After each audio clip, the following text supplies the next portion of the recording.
Okay, I have so many family photos and photos of random things. My photo library is a mess, and I sat down and I figured out a solution that works for me, and I want to share it with you. So this is addressing all of my existing photos, and then I'm hopefully going to move forward being able to maintain this technique and have fewer photos going forward. So today what I want to do is show you how I cull, sort, and then prep my photos for an annual photo album.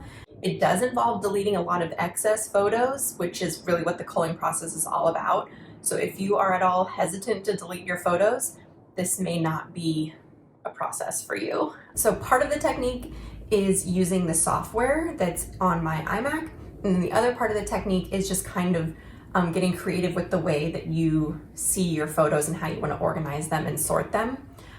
So even though this is only for a Mac computer, unfortunately you can't do it on your iPhone. You could apply this principle to a Windows computer. So the way that my method works is taking all of the photos in your photo library and then dividing them into categories, with the goal being that you're left with 0 photos that don't fall within one of those categories that you want to do something with. The categories that I'm using are my family photo album, which is my goal album. That's the one that I want to print. These are also like just the creme de la creme of family photos. The next category are photos that I want to keep, but I don't necessarily want to print. They're photos that are nice, but they're not like super special that they need to be printed. The third are work photos. Maybe you don't have work photos, maybe you have hobby photos. If you don't want to look only at photos of your hobby, don't make a category only for hobby photos. The next one are photos that are to do. So this is how I get a lot of clutter in my photo library, is I have a lot of screenshots, or I took a photo of a friend's cookbook because I wanted to buy the cookbook when I got home. And then lastly, the most important one is delete. We are going to be deleting a lot of photos. That's basically what the whole idea is taking the thousands of photos that we have and then narrowing them down to just a select few. So those are my categories. You can make whatever categories you want based on your goals for your photo albums. So make sure that when you assign categories, they do fit a few conditions. One is that the categories are ones that you need, so don't just copy mine. Make sure that they are categories that you want to split your images into. Make sure also that they're mutually exclusive. You don't want your photos to be overlapping into different categories. They really need to be in separate camps. The third condition is immediately know which category they go into. So you don't want them to be overlapping. You want to be able to really quickly get them into each of the categories that you need them to be in. So let's get to work on this. What we're gonna do is open up our Photos app. So the first thing that we're going to do is create keywords, and we're going to make a keyword for each of the categories that we've assigned. I'm going to go to Window, Keyword Manager. I'm going to create a new one. This one will be Family Photo Album. Again, this is the printed album. And then for each of the keywords, we're going to create a shortcut. Bonus points if you can create a shortcut that starts with that is a letter that's on the left side of your keyboard. But for this one, I'm going to do shortcut F, keep, but the ones that I don't want to print, but I want to keep them. I'll make that K.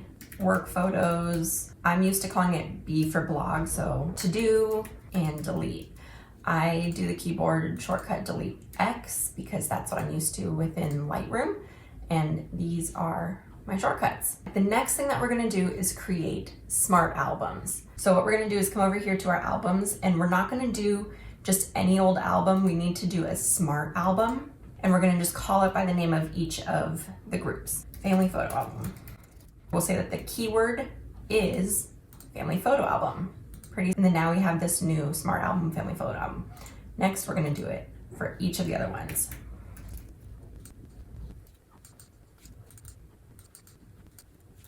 Next, what we're going to do is we're going to create a culling album, and this is an album that's going to exclude each of the keywords.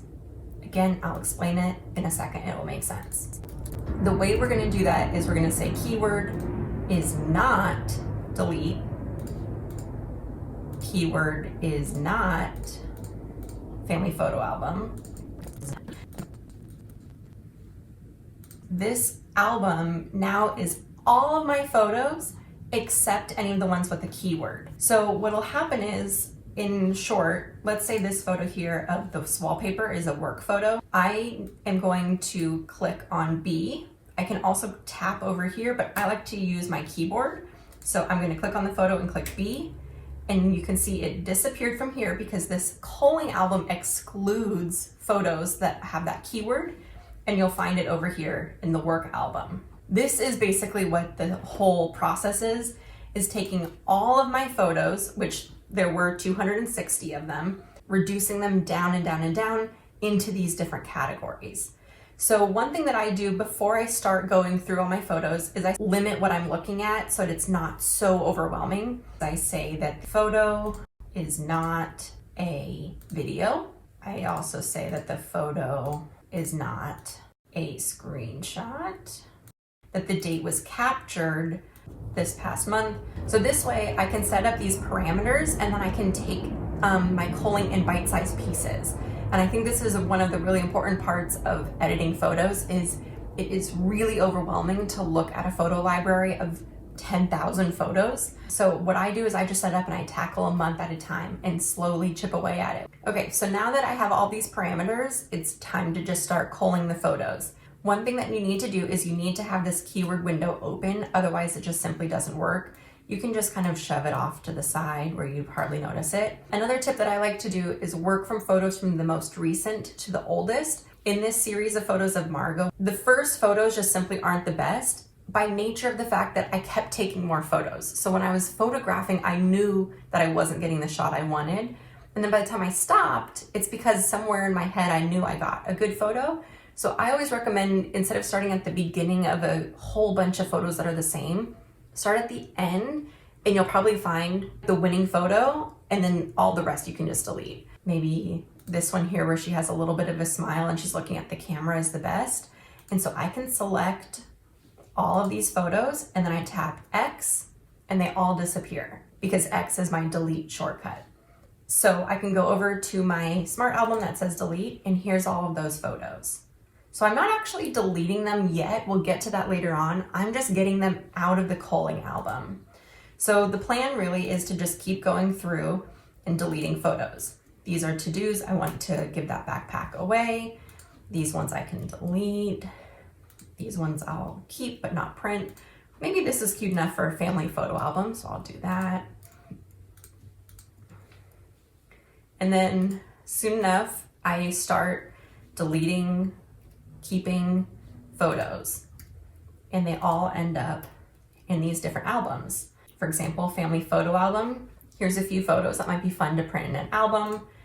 Keep. Now that I have a work album and say this was full of photos, depending on what my work is, I could drag these all out of my photo library and I can take them to the office, or I can do whatever it is that I need to do for work photos and then delete them. And then that way my photo library doesn't have work photos. My to-do photos. Once this backpack I list for in my buy nothing group so that a neighbor can take it, and once a neighbor picks up these boxes that I listed for buy nothing, I can delete these photos. And I can delete them super easy because I have this to-do folder and I can just refer back to this folder whenever I want to sit down and do it. Okay, so one thing that people have a hard time with is knowing which photos to even keep and which photos to not keep for a family photo album. It is tricky and it takes practice, and it's also just personal preference. What I try and do is narrow down to the photos that I just can't live without, the ones that are just the select few that evoke the mood or the memory from that particular experience. And then I weed out all of the excess that maybe just don't tell that story. I also think about what I want to look back on years and years later, or which ones Margot is going to want to look back on when she's my age. You can scan them and pretty quickly see what you might want. If you can't tell which one is your favorite, skip it and go to something else. And the idea is that the culling album will get down to 0 and everything will be sorted into these categories. So from here, what you can do is you can go into each of these albums and you can further refine them. So maybe I'll look in this family photo album and say, you know what, this photo of Margot is cute, but I don't really need to print it. What I'll do is add it to the keep keyword and then remove it from the family album. And now when I go into keep, there's that photo right here. Remember that each of these smart albums is set up to only display that one keyword. So that's why I talked about you don't want them to overlap. The delete photos, you can just select them all, Command A, and then Command delete, and then they're gone. So while you're culling, you only are looking in the culling album, But if you go back to your library, all of your photos are still there. The screenshots that I excluded from the culling parameters, all the photos that are in the to-dos, all the photos that are in to keep, or photos that are going into the photo album. So they all are still there, but now they're sorted. So once you culled all of your photos, you can go over into your culling album and further refine it. You can expand your date range, and then you can even get into those photos that we were excluding. So you can tell it that you do want to look at videos, or you can say that it is a screenshot. And then when you change it, it'll update it, and now you can go through your screenshot. All right, so now that I've got 5 photos in my family photo album that I want to print, of course, I'll keep editing more. This is just for demonstration purposes. What I want to do is now prepare them for printing, and I want to edit each of them. So this one I've already color corrected, but maybe this one I want to color correct. Edit within the Photos app, I highly recommend it. It keeps all the metadata, it keeps all the information. The editing is pretty good, but if you wanted to edit within a more high-end or fancier photo editing, I recommend right-clicking on it and clicking edit and then selecting your application. Otherwise, exporting the photos, re-importing them, you can lose your metadata, which is your location information, the dates.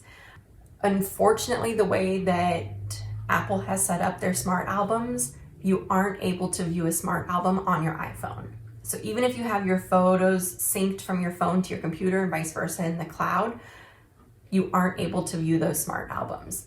But instead of being discouraged that you've done all this work on your computer and you can't see it on your phone, think more of the smart albums as a tool that you use to edit and organize and cull your photos, and then use regular albums, which are visible on your phone, to store your photos long term. So for example, I'll come over to my albums and I'll create just a normal album, and I will call it 2021 Family Album. And I can create a new one for every year. And then I'll take all of my family album photos and I'll drag them in. And then now this family album is visible on my phone and it's synced. So the other thing that I will say that I also recommend is, now that you've got your photos edited, you have, instead of thousands, you have a few hundred. One thing you can do, which is really cool, is use the built-in, AI within the Photos app to look for your photos. So I don't recommend making a whole bunch of albums that are just full of each vacation that you've done. So here's a map and I can see where I took all of these photos. I can also type in photo of door. Here's a bunch of photos of doors if you want to look at photos of door. You can also do 2021 door.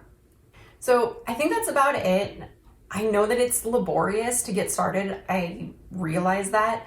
But once you get it going and once you create a system, create your culling album limited to months and sit down and decide every month I'm going to go through this. So every week I'm going to go through my photos and I'm going to cull and edit and organize. It's kind of a new mindset that I'm taking and really thinking through, is this a photo that I would want to print in a photo album?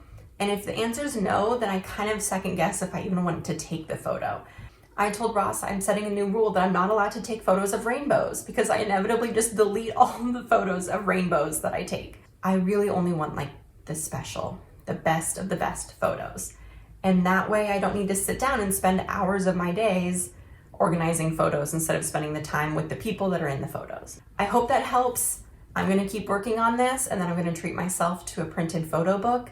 That's kind of like what's keeping me motivated, is a beautiful hardcover bound book with all the photos of my family. So happy photo organizing.